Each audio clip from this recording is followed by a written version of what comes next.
Homem-Aranha 3 Sem Volta Pra Casa foi um sucesso estrondoso de bilheteria no finalzinho do ano passado nos cinemas, mas isso você já sabe. O que talvez você ainda não saiba é que parte desse sucesso se deve também à estratégia adotada pelos estúdios da Marvel e da Sony para fazer o lançamento desse produto, o lançamento deste filme. Essa estratégia contou com técnicas de storytelling para trabalhar o engajamento e o emocional do público-alvo, o que aparentemente deu bastante certo, né?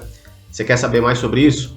Então fica aqui comigo, eu sou o professor Rodrigo Posserti, especialista em educação e consultor aqui da Soap, e vamos falar sobre isso neste vídeo. Mas fique esperto! Antes de tudo, se você não assistiu ainda a Homem-Aranha 3 Sem Volta Pra Casa, esse vídeo pode conter spoilers. Então, por sua conta e risco, vamos lá, vem comigo!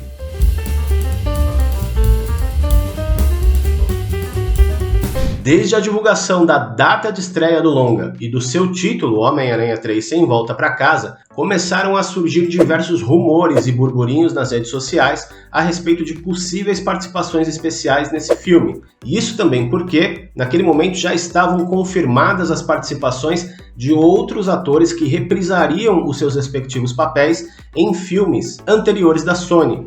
Fariam personagens vilões que apareceram em filmes da Sony anteriormente, mas que não fazem parte necessariamente deste universo da Marvel, o UCM, em que se passa a história do Tom Holland e do seu Homem-Aranha. Para entender como esses rumores surgiram e como eles se intensificaram, é importante entendermos quem são e qual é o papel dos insiders. Velho, no contexto cinematográfico, esses insiders são pessoas que supostamente têm acesso a informações privilegiadas com relação à produção dos longas, dos filmes. E normalmente esses insiders colocam e vazam esses burburinhos, essas informações privilegiadas, em redes sociais, geralmente o Twitter.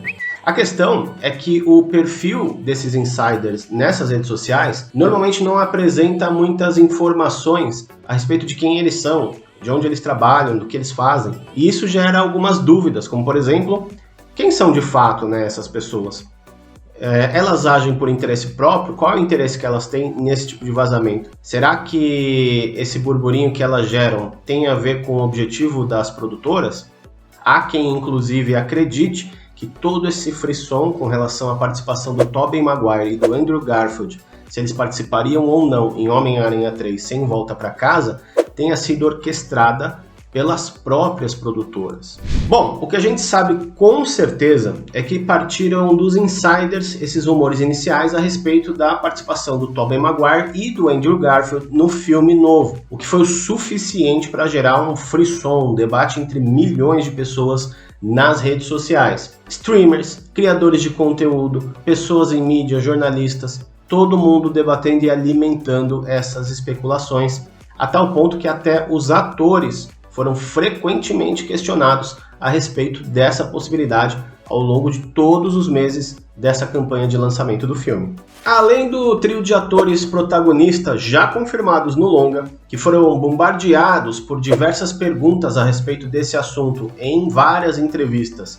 e negaram essas participações em todas as vezes, o próprio Andrew Garfield afirmou veementemente mais de uma vez que não estaria presente no longa, dando até declarações fortes para vários veículos midiáticos. Então, com meses antes da estreia, os fãs já estavam divididos entre todas essas especulações, rumores e supostos vazamentos dos insiders, inclusive com fotos e vídeos que supostamente apontavam a participação do Andrew Garfield e do Tobey Maguire no set de filmagem, e as entrevistas de todos esses atores negando essas participações sempre que possível e afirmando que esses vídeos e essas fotos eram fake. Perceba que aqui é a criação de um dilema, uma dúvida entre duas possíveis fontes de informação que conflitam. E essa dúvida, ela tem uma crescente, ela vai se intensificando, gerando burburinho e debate nas redes sociais entre os fãs, e que aparentemente só poderia ser respondida ao longo da estreia do filme, assistindo a estreia do filme no cinema. A Sony e a Marvel também lançaram alguns teasers e 2 trailers oficiais ao longo desse período. O primeiro trailer foi no dia 23 de agosto, e o segundo no dia 16 de novembro, e é sobre esse especificamente que eu quero falar. Esse trailer do dia 16 foi lançado no ápice dessas discussões porque faltava um mês para o lançamento do filme.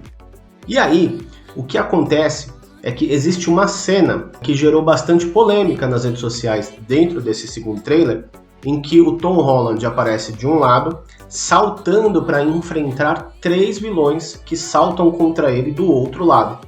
Então é uma cena de confronto, de enfrentamento. Acontece que não se sabe por que o perfil da Sony do Brasil, no Twitter, lançou esse mesmo trailer com alguns segundinhos a mais, justamente nessa cena, e um dos vilões que pula contra o Tom Holland é o Lagarto.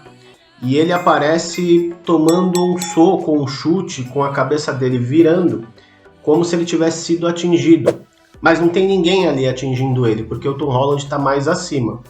E aí foi o suficiente para que todo mundo começasse a dizer que o Andrew Garfield e o Tobey Maguire estavam no trailer, mas tinham sido apagados digitalmente. Então o trailer, em tese, estaria confirmando a participação deles sem confirmar de fato. E dá para ver que os estúdios investiram tão pesado nessa campanha de lançamento de marketing do filme que eles chegaram até a criar um perfil do TikTok, como se fosse do Clarim Diário, o jornal fictício que permeia as histórias do Homem-Aranha, trazendo inclusive os atores que interpretam os personagens do jornal, como o personagem mais famoso, J. Jonah Jameson, que é aquele jornalista que persegue o Homem-Aranha. Então, recapitulando aqui com vocês, a Marvel e a Sony, por meio de insiders, começaram a alimentar esses rumores nas redes sociais de que poderia haver participações de outros atores que a gente ainda não sabia. 2, em nenhum momento ninguém do estúdio ou nenhum dos atores se posicionou especificamente sobre isso, somente quando perguntados em entrevistas, e sempre a resposta foi não haveria essa participação, embora nas redes sociais já houvesse tido vazamento de fotos, de vídeos e de diversos insiders dizendo o contrário. 3, o segundo trailer lançado, no dia 16 de novembro, com aquela cena estendida, em que o Lagarto, um dos vilões, aparece tomando um soco ou um chute do nada, a sua cabeça reagindo ao impacto, e a gente não vê o que tem ali, dando esse golpe, desferindo esse golpe contra ele, serviu para confirmar sem confirmar a participação de alguém que não estava aparecendo, que havia sido apagado daquele trailer. E 4, o investimento pesado em pílulas de conteúdo, em geração de conteúdo, para alimentar essa ansiedade dos fãs. O exemplo que eu dei aqui foi o TikTok do Clarim Diário. Baita storytelling de campanha, Talvez uma outra coisa que você não saiba é que existe uma técnica oriental de contação de histórias que também preza pelo conflito, pelo clímax, nessa intensificação desse dilema, em vez de trabalhar com o clímax na resolução de um problema, como a gente está acostumado aqui no Ocidente. Eu estou falando do Shotenketsu, uma técnica chinesa que divide a história em 4 atos, em vez dos 3 tradicionais, com que a gente tem costume aqui no Ocidente, e preza pelo clímax no 3º ato, no penúltimo ato, também na intensificação do dilema, na intensificação do conflito, justamente como a campanha de lançamento de Homem-Aranha 3 Sem Volta para Casa fez. E nós vamos falar de Shotenketsu no novo treinamento que a Soap está lançando, o treinamento de storytelling, com base em metodologias ativas, com base no que tem mais moderno no mercado de educação corporativa e de treinamento e desenvolvimento, em que a gente vai trabalhar com storytelling aplicado a contextos corporativos, a canais corporativos. Então a gente vai falar de lançamento de campanha, de roteirização de vídeo, de podcast, a gente vai falar de publicações em redes sociais, com objetivos de negócio por trás disso e como a gente utiliza essas técnicas de storytelling a nosso favor. Então, se você quer saber mais, consulte as informações sobre esse novo lançamento da área de educação corporativa e treinamento da Soap, e eu espero ver você comigo em um dos treinamentos que a gente fizer. Tá legal?